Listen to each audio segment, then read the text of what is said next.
Assalamualaikum warahmatullahi wabarakatuh. Selamat pagi, salam sejahtera bagi kita semua. Pagi hari ini kita akan membicarakan mengenai penggolongan hijauan pakan ternak. Seperti kita ketahui, sistem produksi ternak berbasis hijauan itu ada beberapa.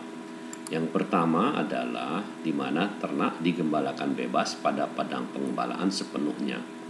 Dalam hal ini disebut dengan sistem ranching, seperti sering dipraktikkan oleh pihak swasta dengan tanah-tanah yang luas maupun oleh pihak pemerintah pada BPTUHPT misalnya yang dimiliki oleh pemerintah. Sistem yang kedua adalah di mana ternak diikat pada padangan, kemudian dipindahkan berkali-kali. Ini disebut juga dengan nama tethering. Sistem yang ketiga adalah di mana ternak diikat pada padangan dan kemudian diberikan hijauan tambahan yang diberikan di padangan. Sistem yang keempat di mana ternak digembalakan bebas sepanjang siang hari dan kemudian ditempatkan di halaman rumah, dikandangkan pada malam hari. Sistem kelima, ternak digembalakan pada lahan pertanian yang sudah dipanen, yang dibirukan, tidak ditanami lagi selama musim kering, dan kemudian ditempatkan di padang kepengembalaan selama musim hujan, seperti yang dipraktikkan oleh para peternak di Pulau Sumbawa. Sistem yang keenam adalah sistem cut and carry. Dalam hal ini ternak dikandangkan sepenuhnya siang dan malam hari, kemudian diberikan pakan di kandang dengan cara dibawakan dari luar. Praktik ini adalah praktik peternak di Jawa, Bali, dan di Lombok.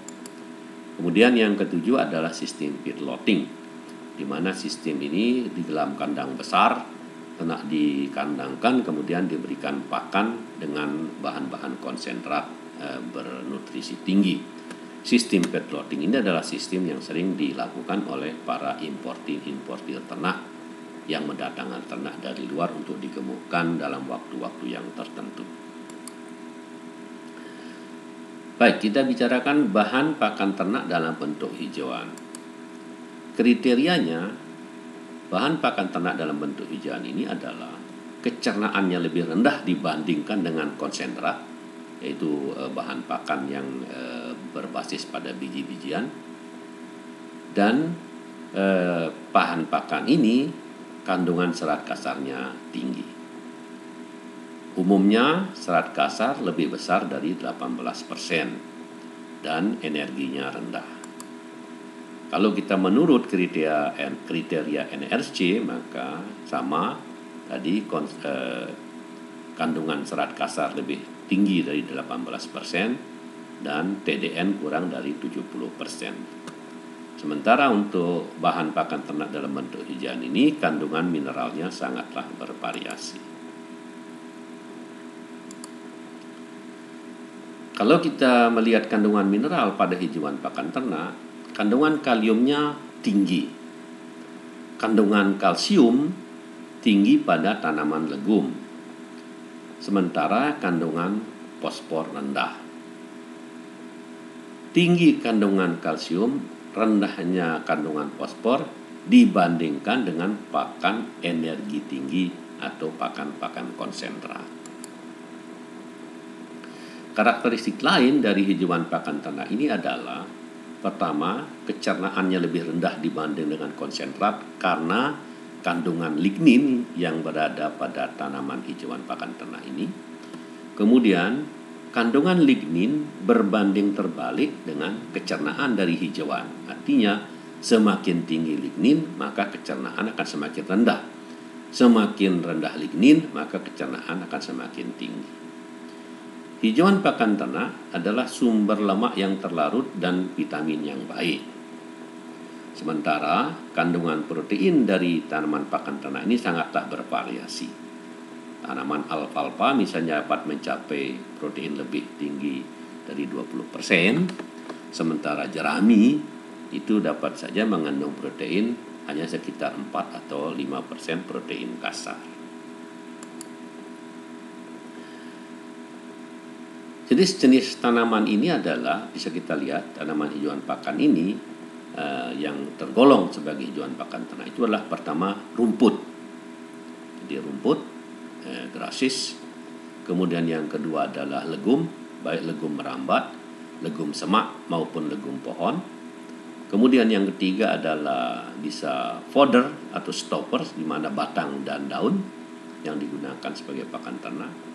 Kemudian jerami. Jerami adalah sisa hasil pertanian, di mana tanaman ini hasil utamanya sudah dipanen, digunakan untuk pangan, sementara batang dan daunnya kemudian digunakan sebagai pakan ternak. Bisa juga yang dimaksud dengan sumber hijauan pakannya adalah berupa sekam atau kulit, misalnya kulit padi atau kulit sekam dari tanaman-tanaman leguminosa yang lain. Kemudian yang selanjutnya adalah silase. Silase itu adalah suatu pakan yang terbuat dari hijauan segar, di mana kadar airnya masih tinggi, yang kemudian hijauan segar ini dikompres, dipampatkan, dan kemudian disimpan dalam kondisi anaerob atau hampa udara untuk kemudian dibiarkan terjadinya proses fermentasi sampai mencapai pH tertentu. Kemudian yang selanjutnya adalah hae atau hijauan tanaman hijauan pakan ternak yang dikeringkan. Kemudian ada pula bentuk antara dari silase dan hae, yaitu yang disebut dengan haylage, di mana kadar air sekitar antara 40-60%. Dan yang terakhir adalah hijauan padangan, yaitu hijauan yang ada di padang rumput, di mana ternak dapat memilih pakannya bebas di padang rumput. Secara garis besar, maka kita dapatkan bahwa hijauan pakan ternak yang diberikan kepada hewan, kepada ternak, terutama ternak ruminansia, tentunya adalah pertama rumput-rumputan, yang kedua leguminosa, yang ketiga bisa juga berupa tanaman-tanaman lain yang daunnya terutama digunakan sebagai pakan ternak. Jadi tanaman lain yang bukan rumput dan bukan legum itu kita golongkan sebagai tanaman lain. Kemudian yang selanjutnya adalah limbah pertanian, seperti sudah dikatakan tadi. Limbah pertanian adalah tanaman batang dan daun dari tanaman pertanian, tanaman pangan terutama, di mana hasil utamanya sudah dipanen dan digunakan sebagai pangan manusia, atau juga bisa pakan ternak. Misalnya di sini adalah batang dan daun sisa dari jagung dan padi. Kemudian yang selanjutnya adalah pakan ini, hijauan pakan ternak ini bisa diberikan baik secara segar maupun secara awetan. Awetan ini bisa dalam bentuk kering, bisa dalam bentuk awetan basah, bisa dalam bentuk awetan intermediate. Bentuk-bentuk hijauan yang kita kenal itu dapat berupa bentuk hijauan segar, ya, seperti rumput-rumput segar seperti ini. Kemudian bisa dalam bentuk kering, jadi misalnya setelah rumput itu dipanen, kemudian dikeringkan dan kemudian disimpan dibentuk dalam bentuk bale seperti ini. Dan juga bentuk hijauan ini dalam bentuk silase atau awetan. Awetannya jadi silase adalah rumput segar tadi yang dipanen kemudian difermentasikan, ya, disimpan, difermentasikan dalam kondisi anaerob. Kalau kita melihat tadi tanaman utama dari hijauan pakan ternak ini adalah terdiri dari rumput-rumputan dan leguminosa terutama tentu saja.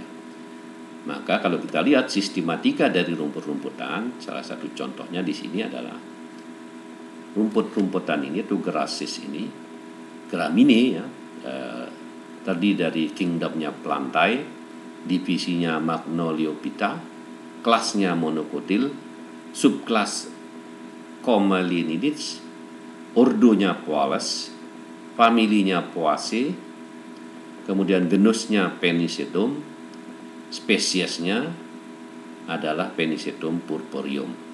Nama umum dari Penicetum purpureum ini adalah rumput gajah atau elephant grass, atau sering juga disebut nappier grass. Sedangkan sistematika dari kacang-kacangan atau legum yang kita ambil di sini misalnya adalah kingdomnya Plantae, subkingdomnya Tracheobionta, superdivisinya Spermatophyta, divisi Magnoliophyta, kelas Magnoliopsida, subkelas Rosidae, ordo Fabales, famili Fabaceae, kemudian genusnya Arachis. Spesies adalah Arachis pintoi. Nah, misalnya Arachis pintoi ini kita kenal juga dengan nama kacang Arachis yang menyerupai bentuk dari kacang tanah, tetapi bukan kacang tanah. Tetapi dia karena bersama-sama merupakan genus yang sama dengan kacang tanah, yaitu Arachis, di mana kacang tanah adalah Arachis icupogaya, sementara ini tanaman pakan ternak ini adalah Arachis pintoi. Ini adalah pakan ternak yang populer dan palatabilitasnya tinggi. Kita lihat di sini bagaimana pengolahan hijauan pakan ternak. Jadi kita lihat dia dari segar, ketika dia segar dipanen, kemudian diangkut, di loading, diangkut, dimasukkan ke atas alat perangkutan, kemudian ditransportasikan, diangkut, dibawa ke gudang processing. Di sini hijauan pakan segar ini kemudian dipotong, dichopping. Kemudian kalau yang dichopping segar ini, yang sudah dipotong segar ini, kemudian dimasukkan ke dalam silo atau tempat penyimpanan, kemudian dipadatkan dan dikompres, kemudian disimpan dalam kondisi hampa udara, maka dia akan menjadi silase. Sedangkan kalau kemudian dia rumput segar yang dipotong, kemudian dikeringkan, maka hasilnya adalah dapat berbentuk seperti wafer, atau juga bisa berbentuk seperti cubes atau kotak-kotak begini. Atau juga kemudian dibuat bales, diikat dalam satu ikatan plastik misalnya, kemudian disimpan itu dalam bentuk bales yang kita sebut sebagai high.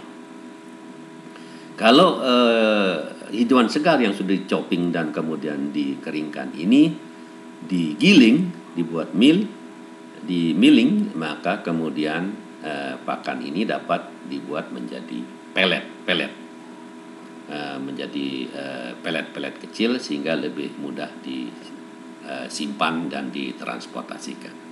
Demikianlah pengolahan hijauan pakan ternak, mulai dari sejak dia dari dipanen sampai dia berbentuk produk akhir, baik segar maupun silase, segar yang sudah disimpan dalam fermentasikan, dikeringkan dalam bentuk high ataupun dalam bentuk wafer dan dalam bentuk pelet. Demikian isi kuliah kita untuk penggolongan dari hijauan pakan ternak yang diberikan pada ternak. Kita lanjutkan nanti pada pembicaraan selanjutnya. Terima kasih. Assalamualaikum warahmatullahi wabarakatuh. Selamat pagi.